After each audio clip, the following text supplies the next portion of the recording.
rendre malade. Limiter la circulation en cas de pollution, pour vous, ça n'est plus suffisant aujourd'hui. Il faut aller plus loin. En fait, il ne faut pas regarder la voiture ou le diesel comme une solution ou pas. Il faut changer notre rapport à la mobilité. La mobilité, elle peut se faire de différentes manières. Et oui, le diesel aujourd'hui, seul, en ville, malgré les efforts technologiques, ça n'est plus suffisant. Et il faut aller au-delà parce qu'il y a beaucoup trop de gens qui ont des problèmes de santé. Donc la seule solution, c'est de supprimer la voiture. Simon Midal. Simon Midal, vice-président de l'association Automobile Club en Ile-de-France. Ce que Hidalgo veut faire en 2020, avec tous les problèmes que cela va amener en plus, il est évident que là, il va y avoir des grosses difficultés parce que les véhicules et la voiture, dans une ville comme Paris, est indispensable pour un certain corps de métier, pour un certain nombre de gens, pour un déplacement qu'il y a, et d'autant plus qu'aujourd'hui, plus que jamais, les transports en commun ne sont pas suffisamment adaptés au fait de la suppression d'un véhicule ou des véhicules. Fabrice Godefroy, on voit que la guerre contre le diesel est engagée maintenant à Paris, tout du moins. Alors je pense déjà qu'il faut faire la grande différence entre les anciens diesels et les nouveaux diesels. Parce que là on est parti dans une diabolisation du diesel tout azimut. Le mot diesel est devenu un gros mot. Alors qu'en fait, il faut quand même se remettre dans le contexte. Il y a des normes qui sont incontestables, qui sont les normes Euro 5 il y a 4-5 ans. Nous sommes actuellement dans une norme Euro 6 et les équipementiers et les constructeurs ont trouvé des solutions technologiques indiscutables. Les problématiques du diesel de l'époque, c'était les particules. Maintenant, il faut savoir que depuis 4-5 ans, les véhicules diesel sont équipés d'un filtre à particules qui bloque 99,9% des particules. Ça, c'est une première chose. Le deuxième problème, c'est les oxydes d'azote, les NOx. Les NOx, maintenant, sont bloqués à 90% par les systèmes SCR. Donc tout ça pour dire, ce débat, il est très intéressant, il est très polémique, il est très politique. Le seul problème, c'est qu'on a 10 ans de retard. Le diesel, la division du diesel a été divisée par 10, la pollution du diesel a été divisée par 10 en 10 ans. Certes, donc, mais ça pollue toujours le diesel. Qu'est-ce que l'on va... Non, plus le nouveau diesel. À la limite, il pollue plus du tout, Simon Midal. Tout à fait, je suis entièrement d'accord avec... Je suis tout à fait d'accord avec lui. Et le diesel, aujourd'hui, il faut reconnaître que les constructeurs ont fait des progrès, mais phénoménaux. Ils ont mis des moyens financiers, ils ont mis des moyens techniques, ils ont mis des moyens technologiques. Nous avons des voitures aujourd'hui diesel qui ne sont plus polluantes, pas plus polluantes que l'essence. Elles ne sont pas plus polluantes que l'essence, mais elles restent polluantes. Elles sont peut-être moins polluantes qu'avant, non? Mais tous les véhicules sont polluants. Et à ce moment-là, on peut considérer qu'il y a... Tout est polluant. Je crois qu'il y a des mesures qu'il faut garder. Le vélo n'est pas très polluant. Hein. Sébastien Vrai. Non, mais en fait... c'est marrant. Je suis d'accord. Pas tous en même temps. On va écouter Sébastien Vrai. On va écouter Sébastien Vrai. Franchement, il y a des vieux animaux qui se raccrochent aux branches. Ça fait 40 ans. Et moi, je suis d'accord avec un des intervenants. On est en retard. Mais ce retard-là, c'est pas suffisant. Le renouvellement du parc en Euro 5, en Euro 6, de toute façon, il va mettre beaucoup plus de temps que la suppression même du diesel. Deuxième point, il faut rappeler que les normes qui sont faites aujourd'hui le sont parce que ce sont les constructeurs qui les font. Les bancs d'essai sont contestés et critiqués. Et ensuite, on va avoir un phénomène qui est tout à fait classique en physique. Ça s'appelle l'usure. Et on est sur des filtres, des technologies qui sont mécaniques. Et il y a de l'usure à un moment. Donc, quand on parle de 99%, dans 1 an, dans 2 ans, dans 3 ans, à force d'usage, avec quel usage en ville ou à la campagne, est-ce qu'on peut ensuite considérer qu'on va garder 99% de la suppression des particules fines? Et l'on parle ensuite, il faudra parler, troisième point, des particules ultra fines, celles dont on a parlé justement dernièrement, qui a fait le ballon de Paris. Avec le ballon Air Paris, le ballon de Paris, André Citroën. Donc il y a un moment, il faut dire stop, on change de façon. À l'Automobile Club, ça s'appelle une rupture, ça s'appelle de l'innovation. Et cette innovation-là, elle doit être bénéfique pour ceux qui ont des problèmes de santé. Alors Simon Midal. Nous sommes tout à fait d'accord de supprimer ou d'interdire les véhicules diesel depuis avant 2001, qui est effectivement la norme qui avait été prise. Et là, nous sommes d'accord avec Madame Hidalgo, il faut trouver les moyens et les solutions pour empêcher les véhicules qui datent antérieurs à 2001. En revanche, je crois qu'il faut être nuancé par rapport à ce qui se produit aujourd'hui. Supprimer l'automobile est un vœu pieux.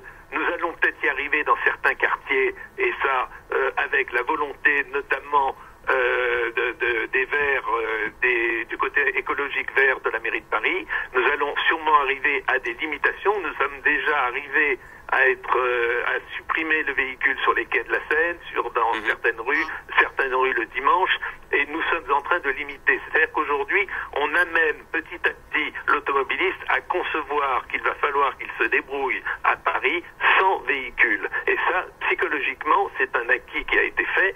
Encore une fois, il n'y a pas de substitution de transport suffisant pour remplacer le véhicule aujourd'hui. Et c'est là où il y a un effort à faire, et c'est là où il faut que la mairie de Paris puisse beaucoup plus dialoguer que imposer systématiquement aussi bien aux associations qu'aux automobilistes. Fabrice Godefroy, vous êtes d'accord avec ce que vient de dire Simon Midal? C'est-à-dire qu'on ne faut pas viser seulement le diesel, mais finalement les automobilistes en général devraient faire un effort?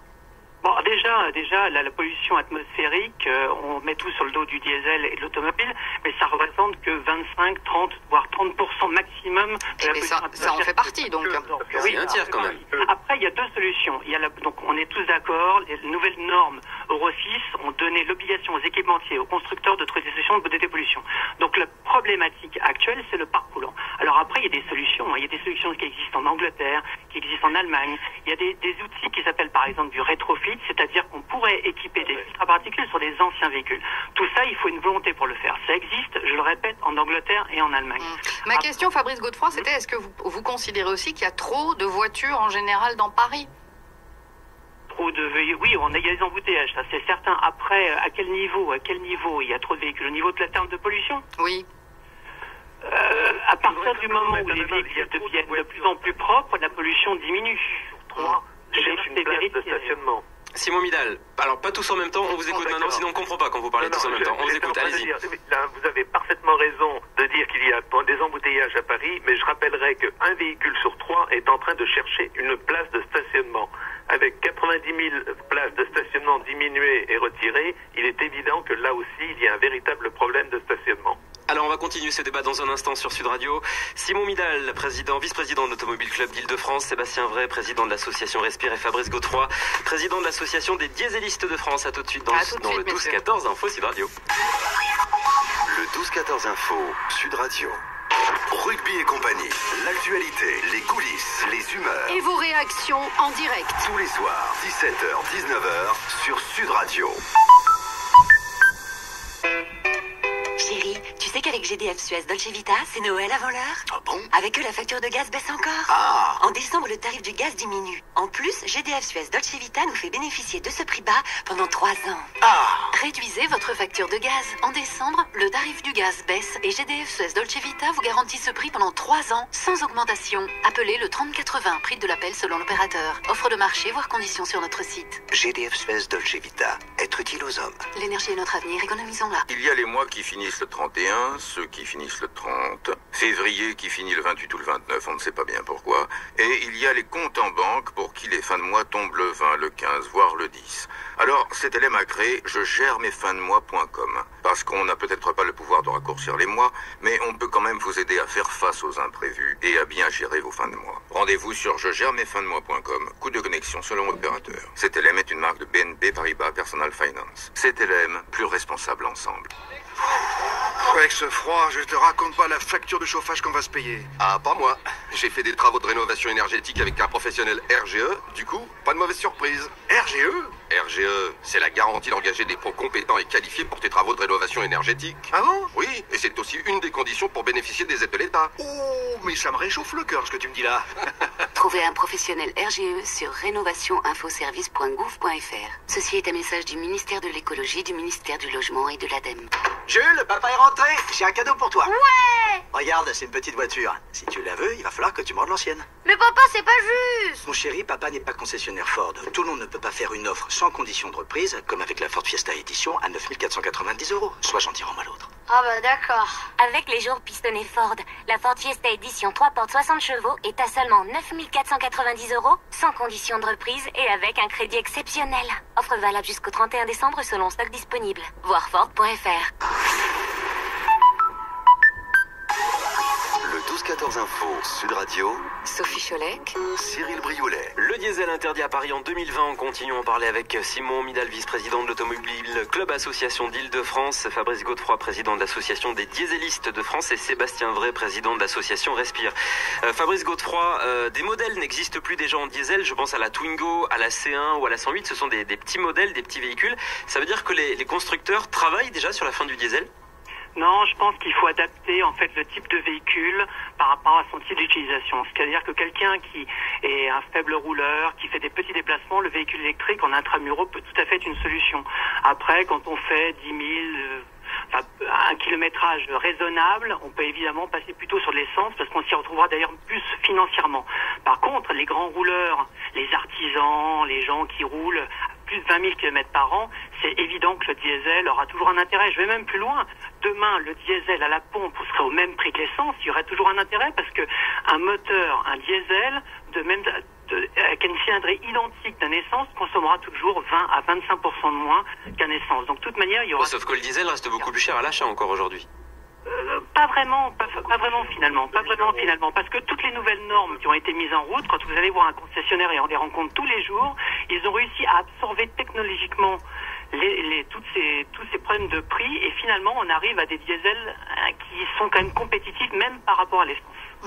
Alors messieurs, ce matin sur notre antenne, le député socialiste de Seine-et-Marne, porte-parole du Parti socialiste, Olivier Faure, a réagi à cette mesure donc d'interdire le diesel en 2020 dans Paris.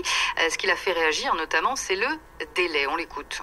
Je pense que c'est loin d'être démago parce que ça ne fait plaisir à personne. Donc c'est extrêmement compliqué à mettre en œuvre. J'en comprends pour ma part le principe et l'objectif. Je trouve que 5 ans, c'est raide. Et là encore, c'est le parlementaire de la Grande Couronne qui parle. Dire à des gens, dans 5 ans, vous ne pourrez plus aller au travail avec votre voiture diesel, c'est pas facile. Si on avait dit, vous avez 10 ans, 15 ans, donc une perspective qui permette à chacun de se dire, la prochaine fois que j'achète une voiture, je prends pas un diesel, mais une voiture à essence, là, ça avait plus de sens. 5 ans, c'est effectivement extrêmement bref. Alors Sébastien Vray, 5 ans pour abandonner sa voiture diesel et trouver un autre moyen d'aller au travail, notamment. Effectivement, est-ce que c'est pas un peu court, comme dit Olivier Faure ? Quand il y a des enjeux de santé publique, en fait, il y a peu de choses qui sont courtes. Quand on a demandé à tous les gens d'arrêter de fumer à l'intérieur, tout le monde a râlé et maintenant personne ne voudrait revenir en arrière. Le délai a été très court et on s'est adapté. Oui, mais vous êtes d'accord avec moi que changer de voiture, c'est pas anodin. On le fait pas, Tout le monde n'a pas même 1000 ou 2000 euros à mettre dans une voiture essence. En fait, vous savez, la moyenne d'achat d'un véhicule en France, c'est 18 000 euros. Quand on parlait tout à l'heure de comparatif essence-diesel, moi j'invite vraiment tous les Français à faire des petits calculs, parce qu'une assurance est peut-être environ 2 000 euros, corrigez-moi, mais 2 000 euros en moyenne de supplémentaire par rapport à une essence. C'est 20% de plus pour l'assurance, c'est plus de réparation, c'est pas 20 000 km d'entretien, mais c'est 20 000 km de l'entretien, sinon c'est 30 000 pour l'essence. Ouais, vous avez un certain nombre de surcoûts qui, de toute façon, en dessous d'un certain kilométrage, vous permet pas de rentabiliser un diesel. C'est juste que l'effet prix à court terme du gasoil par rapport à l'essence à la pompe vous incite à acheter un diesel. Mais moyenne en France, le kilométrage moyen en France, c'est 11 000 km. Donc si par rapport à ce qui vient d'être dit, 10 000 km, 11 000 km, ça devrait être plus de l'essence, et bien dans ce cas-là, on n'aurait jamais dû, selon ces statistiques, avoir autant de diesel. Donc ça veut dire qu'il y a eu une espèce de pression économique instaurée par des acteurs économiques. L'État, à une époque, a fortement encouragé l'achat du diesel. Mais justement, alors Fabrice Godefroy, est-ce que l'État ne devrait pas aussi s'y mettre, ou la mairie de Paris, là en l'occurrence, puisque c'est elle qui propose la mesure, et inciter financièrement les Parisiens à acheter électrique, par exemple, pourquoi pas ? Et le tout électrique, déjà, il faudrait que la solution du véhicule électrique soit vraiment adaptée parce que en termes d'autonomie, 150 km, ce sera peut-être pas forcément évident. Non, mais je disais électrique pour un exemple. Ma question, c'était est-ce qu'il faut une incitation financière ?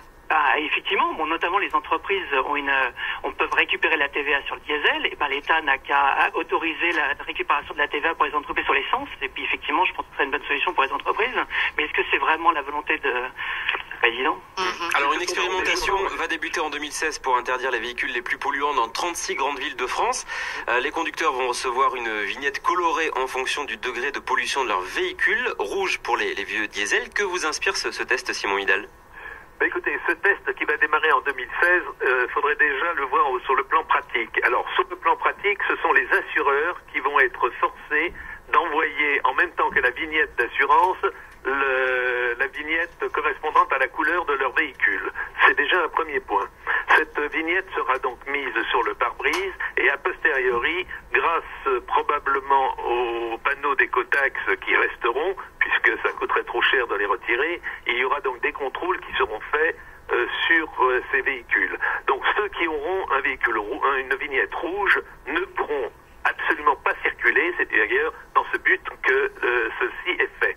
Donc il y aura la possibilité de circuler uniquement pour les verts et pour l'intermédiaire, et encore, dans certains cas, il pourra être réduit en cas de pollution, par exemple, et ne laisser que les vignettes vertes. C'est-à-dire qu'on arrive véritablement à une stigmatisation, je le disais, mais surtout à une répression encore plus grande qui va amener les automobilistes, comme dans certains cas, à avoir éventuellement des moyens, des succès d'année qui vont leur permettre d'éviter ces mesures.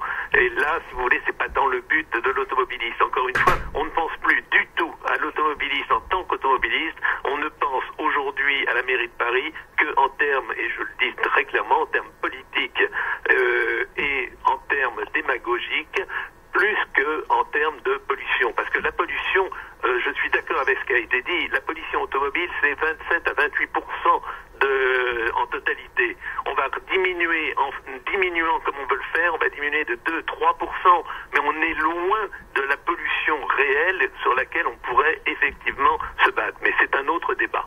Sébastien Vray, il nous reste 2 petites minutes. Est-ce que l'exemple parisien pourrait faire école auprès d'autres grandes agglomérations en France ? Je pense que Anne Hidalgo a au moins le courage de s'affronter à un problème de santé publique, donc oui, à mon avis, ça fera boule de neige. Je reviens sur le mot stigmatisation, parce que quand quelqu'un met un produit chimique dans l'eau, est-ce qu'il faut le stigmatiser, oui ou non? Bah oui, il faut le stigmatiser, parce que derrière, il engendre une pollution. Ça s'appelle pollueur-payeur. Donc arrêtez de dire que c'est de la stigmatisation, ça s'appelle de la responsabilisation. Quand on pollue quelque chose, eh bien, soyons responsables de notre pollution.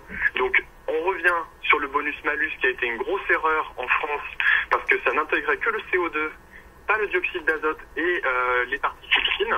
La proposition de loi d'Aline Archimbaud, sénatrice Hauts-de-Seine de Paris, avait fait cette proposition il y a 3 semaines. Elle a été rejetée par l'UMP et elle n'a pas été, et le PS s'est abstenu.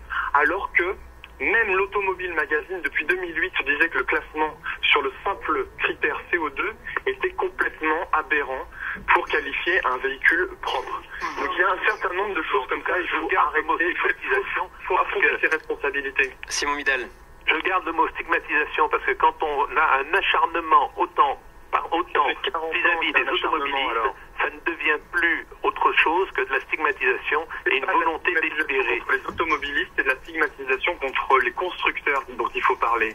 Les automobilistes ne sont pour rien dans cette histoire de diesel. Si on les avait incités depuis 40 ans à avoir des véhicules, là on est tous d'accord. Les technologies développées par Peugeot ou Renault auraient dû être des technologies de rupture et non d'incrémentation, peut-être qu'on ne serait pas là aujourd'hui. Ouais, mais c'est pourtant les automobilistes qui vont finir par essuyer les plâtres. Sébastien Vray, le débat n'est pas terminé. Président de l'association Respire, merci à vous d'être intervenu sur l'antenne du 12-14 Info Sud Radio. Fabrice Godefroy est également avec nous. Je rappelle que vous êtes président de l'association des dieselistes de France. Et merci beaucoup à Simon Midal, vice-président de l'association Automobile Club en Ile-de-France. Merci messieurs, il est 12h30 sur Sud Radio.